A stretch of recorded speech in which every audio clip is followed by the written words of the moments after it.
if we're going to tell stories in a medieval world, then we can tell medieval stories. We make the world medieval. We think we're going to enjoy that world.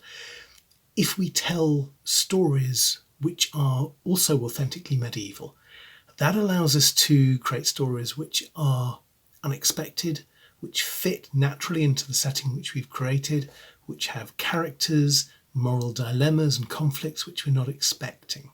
So we give the players consistency and we surprise them with something that makes sense in the world, but isn't just the same stories that we usually tell over and over again. But we don't. We typically will recycle standard fantasy tropes, standard stories. We tell the stories that we're accustomed to. Our adventures all tend to get a little bit samey.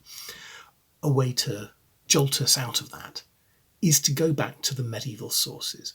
And I've annoyed people for years on various forums, right back to the Berkeley mailing list for Ars Magica, when people say, oh, I'm running a medieval game. I go, well, why not just run a story based on a medieval story? Why not just run something like The Witch of Berkeley?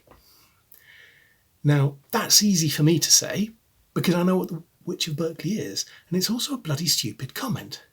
Because you can't just run a medieval story. Medieval stories have their own logic and they're not intended as nice sequential role-playing adventures.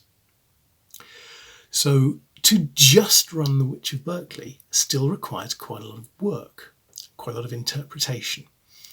And so what I'm going to do quickly here in this video is to look at how we can take a medieval story, and I'm going to start with possibly the easiest, the most obvious, which is The Witch of Berkeley, the one I always come back to. And in other videos I might look at other medieval stories that we're adapting for the Medieval Knights anthology. But we'll start with the easy one. And so let's start with what is The Witch of Berkeley story. The story runs like this. There was once a woman who was sinful, greedy, wicked, etc. And she did a deal with the devil. And in return for a comfortable life, wealth and so forth, secret power, whatever, insert gimmick here, the agreement was that the devil could return when she died and claim her and drag her down to hell where she would be damned for all eternity. And as the woman is approaching her end, as she's in her old age, she hears the call of her pet jackdaw. And she understands from this, like a diviner interpreting an omen, that she is soon to die. She doesn't really want to go to hell, so she sends for her two remaining children, who of course, appalled by her sinful life, have gone off and one's become a monk and one's become a nun. And they come to her and she said, look, I'm dying. You need to protect my body for X many nights, right, 3 nights, 7 nights, whatever, so that the devil cannot drag me down to hell. And so the dutiful son and daughter go through the usual rigmarole. They put her in a heavy coffin, they wrap it in chains, they take it to a monastery where it will be prayed over and so forth. Every single thing they try, the devil appears, he smashes through their protections, he breaks the chains, he ignores their prayers, and he drags the woman out of the coffin, throws her on the back of his horse, and rides off to hell with her. Right. It's a good dramatic story. It's quite punchy. It's quite a short story, the way it's told in the medieval chronicles. And you look at that and think, oh, this is brilliant, right? This is, the player characters are going to have to defend this woman or her corpse, and they're going to fight demons. There's going to be a big dramatic combat. We understand what's at stake. It's her eternal soul. Absolutely brilliant. Except it's not. For several reasons. Firstly, that's just one encounter. A role-playing adventure has to be multiple encounters. It needs to build up. It needs a climax after some investigation and perhaps some initial fights. You can't just throw the players straight into, oh, and here's a big fight, particularly when the big fight is against the devil in the story as written. In a role-playing game, if you're going to meet the big bad, the Archduke of Hell, the devil, whatever it is, you're going to build up to that over a long campaign. If it's a one-shot, you just need a demon. And in the medieval story, failure is presumed. This is a morality tale about how if you are sinful in life, it doesn't matter what somebody does for you after you die, you're going to hell. And this is a big dramatic show of, we're going to protect the corpse, we're going to pray, doesn't matter. The woman was sinful, she's going to hell. Well, that's boring for the players as well, because you don't want to go, well, whatever you do, you just end up as spectators watching a big demon drag this woman off to hell. That's rubbish. So we're going to have to take this idea, that's really cool, that's a nice story, it's very dramatic, we can do something with it, and we have to interpret it.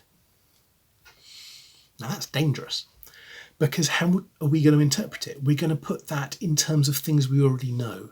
And in order to make this make sense to our players, we're going to turn it into a generic modern story where there's a fight to protect a corpse from some demons. And we're going to lose what makes it special and unusual. So when we interpret this, we have to do so by trying to understand what made this story resonant for the people of the Middle Ages. Now, obviously, there's eternal damnation. There's an ultimate issue here. This isn't just you're fighting over some money or somebody might get killed. This is somebody's eternal soul. Great. The reason the eternal soul is in peril is because of bad decisions, bad life choices, a deal that was made, sins that were committed. Okay, there has to be a morality element. It has to be a medieval morality. This isn't some modern story about how we should all be nice, fluffy, modern, relativistic liberals. This is stuck in medieval reality of sin. It's their morality, right? And we have to build up to this. So we look at this in terms of, what did medieval people believe? What did they think was sinful? What did they think was dangerous? What is virtuous behaviour? We focus on the fact there was a deal made.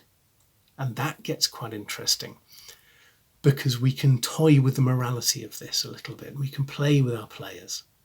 And so after trying to work out how this is working, what the implications are, why the morality is interesting, we end up in the version that I've written for Medieval Knights with something which has several encounters, a bunch more characters, still ends up with our big dramatic fight. But it brings the players into the morality and it gives them more that they can do. They don't just lose at the end. And so we open our story with the player characters are approached by the one remaining child of the wicked woman who says, oh, look, my mother's going to die and we really need to help her. This is an interesting role-playing scene because the NPC now has to explain to the players why they should care and why they shouldn't just say, well, she made a bad life decision. So the NPC gets them to come along. We then have an encounter on the way. Nice, sinister location. And we have a suave gentleman who stops them on the road and says, well, what are you doing?